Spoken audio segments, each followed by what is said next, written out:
Hey there, everybody. Welcome back to another episode of the Build Your Copywriting Business podcast. Hey there, Kate. Hello, hello. Hello. Such an enthusiastic hello. I love it. Extra. Yeah. Extra enthusiasm. Okay. And you know what? Good to be extra enthusiastic because I think our topic warrants extra enthusiasm. There are plenty of times that we will say, guys, there's no easy button for finding clients. If you missed last week's episode, yeah, listen to that one. Yeah, go back to that one. We're less riled up in this one. Yes. A more positive rile. But I will say that maybe this is not an easy button, but maybe an easy opportunity. Let's put easier than you may think, way. too. Yes, exactly.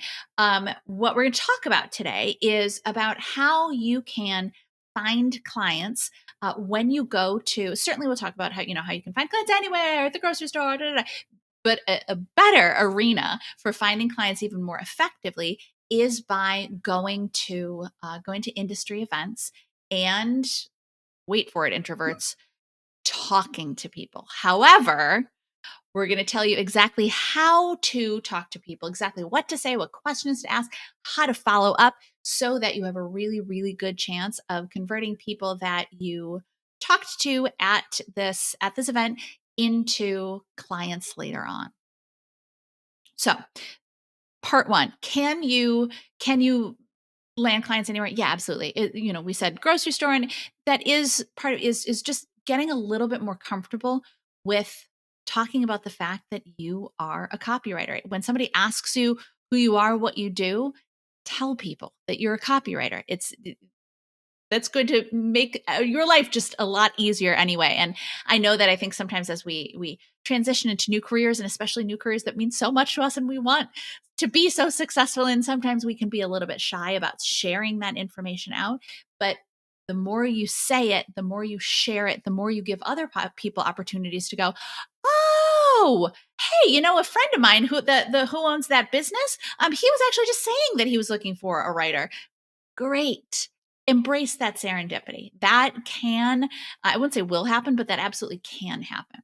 I think we don't realize how much opportunity there is in having just conversations with people, and it can come from an authentic place. If you get curious, when we'll link to the episode we recorded with a CCA student, Jared, who's a fantastic human, but had great advice of thinking about how to approach copywriting in general. If you're just getting curious, you're asking questions. And he was talking about in the context of working with clients that you've already landed. But same thing with people who you don't know if they could be a client or not. And you're not necessarily entering that conversation at events, industry events. Certainly, you might be more primed to think landing client.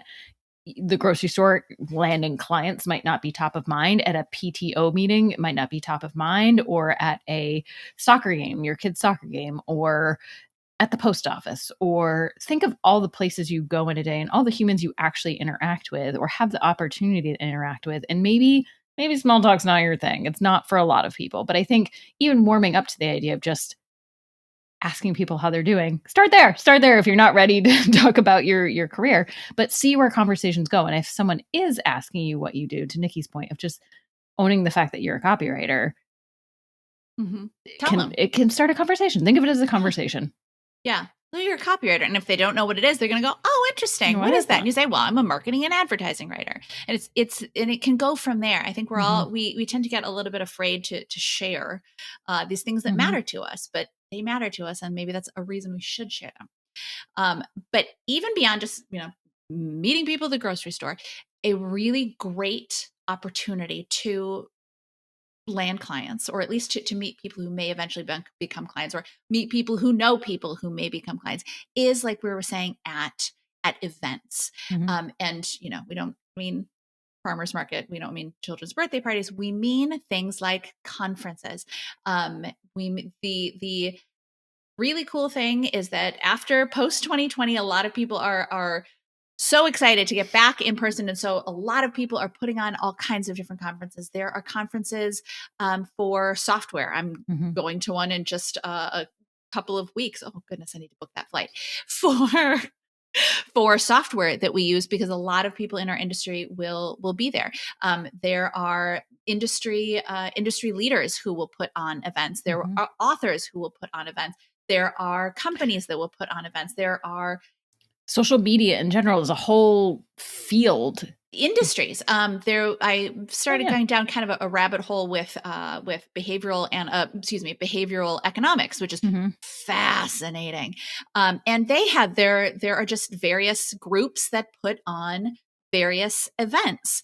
And yes, number one, going to these events, you can learn a lot of different stuff. It can be a great opportunity to get out of the house. I'm talking to you, freelance copywriters.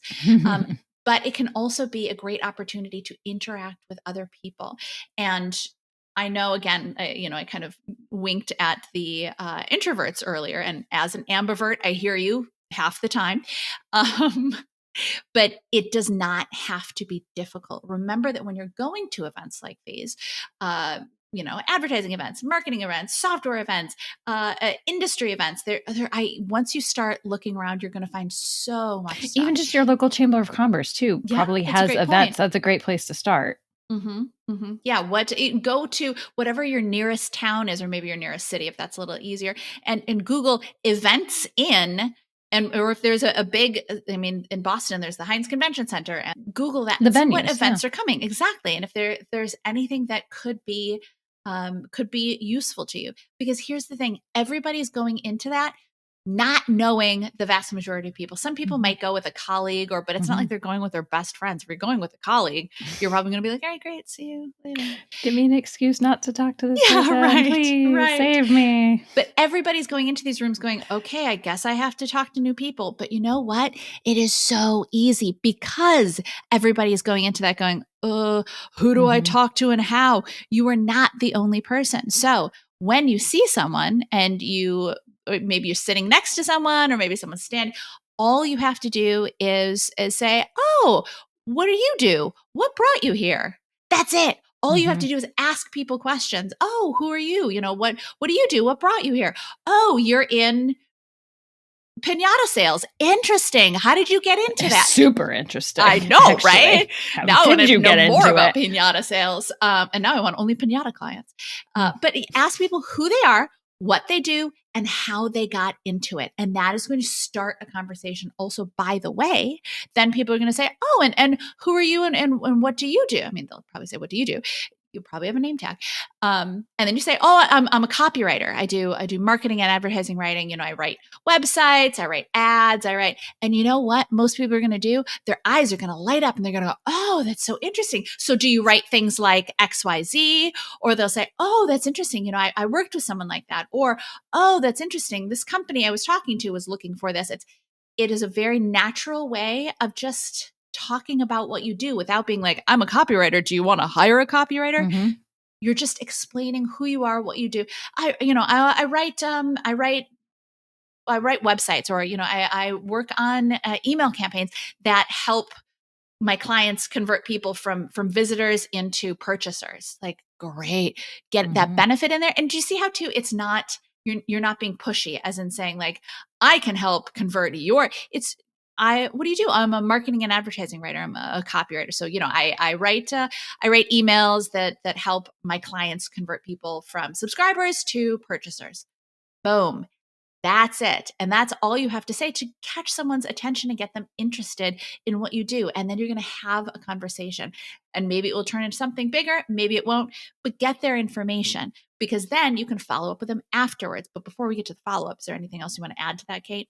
Yeah, I think what comes to mind, people might be like, oh, do I need my elevator pitch locked and loaded? And I think that the idea of an elevator pitch, yes, can you put some bullet points together of, okay, if someone asks me this, I want to be prepared to kind of hit on these points. Sure, but it's a conversation, remember. So you're not giving a speech, you're not having to be put on the spot and give this, 60-second soliloquy to this person. No one wants that. So have it come from a place of genuine, and for me, I know practicing a speech, I am so much more stilted. I had to do a speech class in college, and the time that I tried to memorize the speech went awful, because then I was just like, what are my lines? Oh my God, I'm forgetting my lines. I'm forgetting the script, versus like, oh, I need to vaguely talk about this, this, and this.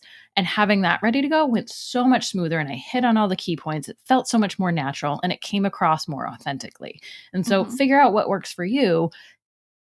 but don't overthink it, because it's going Yeah. to be someone asking you a question and you just genuinely answer that question. So Yeah.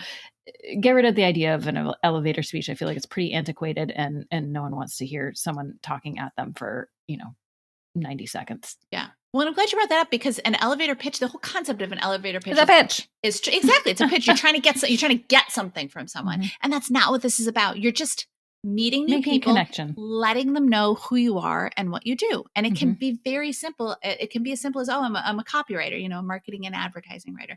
I do this kind of writing. That's it. That's all you have to say. The other point you mentioned, getting their information, I think people might hear that and think, "Oh, I need business cards." Can you if you want to? Sure. I can't tell you the last time I had a business card, especially because they go out of date really fast. So if you're going to get them printed up, get like 50 at a time. How many people Yeah. do you actually hand them out to? But it doesn't have to be that complicated. You can literally ask that person, "Hey, I'd love to stay connected. What's your email?" And you put it on your phone, or vice versa. If they ask you, you can also take back control of the conversation. "Hey, sure, I'll send you my information. What's your email? I'll get you all of that." And then you take back control of having what the follow-up is, versus putting the follow-up in their corner to say, "Oh yeah, here's my email address," and waiting for them to email you. No, no, no, friends. We want as much as possible to be the ones kind of in the driver's seat of making sure this conversation continues, especially if you enjoyed the conversation. You're like, "Oh man, this is a person I'd love to work with. I'm not sure in what capacity yet." You don't have to have the idea yet. It's just building the relationship. I think it's such a great point, because like, I think we think, well, I'll print up business. Oh my God, I've printed up so many business cards over the years, so many, Yeah. and I probably handed Wasted out so much money. so much. But we think like, oh, I'll hand out my business card, and then they'll get in touch with me. What that means is that you hand out your business card, and then you spend any amount of time being like, I hope someone's going to reach out to me. Again, giving up control. That's not what we are about. Not that we're Mhm. about controlling everything, but we want to be the ones to follow up. We wanna be proactive, I think is a better way to look at Exactly. it. Yeah. And that follow-up can be very, very simple. It the kind of a happy medium between one of our the CCA style, value oriented pitches, helpful pitches, and just reaching out to someone. So you had a connection, you had a conversation with someone. They seem like someone you maybe like to know a little bit more, know a little bit more about their business. Maybe it's a business you'd like to work with. Great. Take a look at their website. Take a look at and see if you have any ideas that you could say, hey, I think this could be you could make some changes here. You could, and it would benefit you in this way. Write back, send them an email and be like, hey, it was really nice to meet you the other day. I was just, out of curiosity, kind of looking at your website, and I noticed this. And I think if you did this, it might benefit you in this way. Mhm. Let me know if that makes sense. If you want to hop on a call to talk it through, I'd be happy to help. Um, And if you have a have a great genuine day. conversation with these folks, I think one of the things I like to do is, if I have a conversation with someone, is taking notes of what that conversation was. Of, oh, we had this connection in common. Oh, or we're both from this area, or whatever it is. And you might not use all of that information, but just so my memory is, it's a sieve. And so anything you need Yes. to set yourself up for later success, to say, oh, we talked about this, or we talked about how their homepage was a disaster. Maybe you did talk about that, or whatever it is. So you have the notes of, to remind you of the conversation. And then you can have that, your friendly opening line. Hey, it was so great to chat with you about whatever it was great to chat with them about. I love that, because there's so many times that you walk away from someone and you go, yeah, I'm going to remember that. And I'll definitely reach out to them. And then you go, whoa, I Was that think this her person first or name was this person? Susan. And I Yeah. think, yeah, does Or this was card that belong with that person? Is Jackie? this? Yeah, I really like that. Just the take. And it's not doing it in a, I don't know, in a smarmy, like, oh, I'm a sales guy, I'm gonna follow up with this. Hey, I No, hope it's Timmy likes soccer practice. It's just people want to. You're doing yourself a favor, because these are connections that you made, and this was a conversation that you had, and you're going to talk to a lot of different people. You're doing yourself a favor, so that when you connect with this person, when you reach out to them after the fact, you can skip through that whole, oh, who was this person again? You can Mhm. reference something that you actually talked about. You're doing your both a favor too. And also too, when you reach out to them and say, hey, it was so nice to talk to you about blah blah blah, then they It also triggers know their who memory. you Yes. are. Exactly. And they don't have, because this has happened to, I know this has happened to both of us, where after event we're like, who is this person? Like, Mhm. I think I talked, was it this person? Was it that? And then you have to Google them and go, wait, is that the picture of them? What did we talk about? It just does everybody a favor. And by you kind of owning that, owning the details of the conversation, owning the reaching out to them. First of all, you're in control, and then you can make their lives a little bit easier. Mhm. Yeah. So I guess we feel like we've kind of covered everything. This was a short episode, but it's short because this doesn't have to be a long thing. Look for an event, go to Google, look for events in the city near you, or look for, It could be meetups too. Meetup is could be meetups. That's a great point. Also free. Exactly. And for the ones that aren't free, just think of it as a business expense. And so you can weigh, a lot of them aren't, if you can get $25, $50 tickets and you land a client that's going to pay for itself many, many, many, many times over. Yeah. Well, and, be open to it. Sure. Advertising associations have meetings, and marketing associations have meetings, but think broader than that. There are women in tech conferences in Boston. And yes, I am a woman. I wouldn't say I'm really in tech, but if I were looking for clients, guess what? There might be some of them there. Be open to what events you could attend. And you don't necessarily have to stay there the whole time. If you go and you go, this is nothing, then fine. But the point is that it can be simple. Find an event, go to the event, come prepared with a couple of questions you're going to ask. People want to answer questions. And then guess what? The same questions you asked, they're going to ask right back to you. And then it's going to begin that conversation. And okay, interesting. It can be so simple, and it can be very, very effective for finding clients and just broadening your network, because every person that you meet knows hundreds of other people. And if you are the copywriter that they met, when anybody in their circle is like, oh, our company needs a copywriter, our company needs a writer, our company needs a marketing person, they're going to go, oh, I just met someone. And then you can make that extended connection. But don't overthink it. Keep it simple. And our challenge to you is to find an event and go to it. And I know it's like, oh, I don't want to go to it alone. I know. I hate going to stuff alone as well.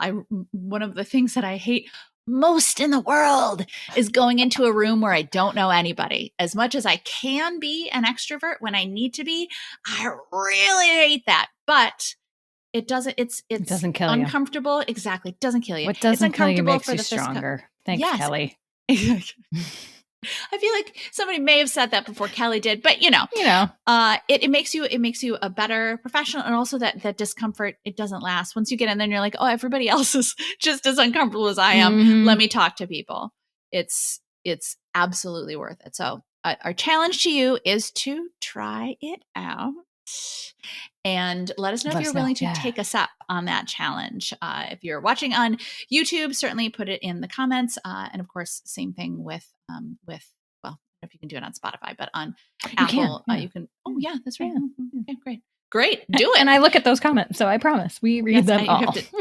Well, now that I know we can do it on Spotify, yes, I will look share on Apple and on YouTube. Thank you, Kate. From this point forward, I will also be looking at all of the comments on Spotify. Awesome. So let us know if you are willing to take on this challenge. It will only benefit you, promise. So with that, we'll catch you guys in the next episode. Bye, everybody. Like what you heard? Hit subscribe so you never miss a video.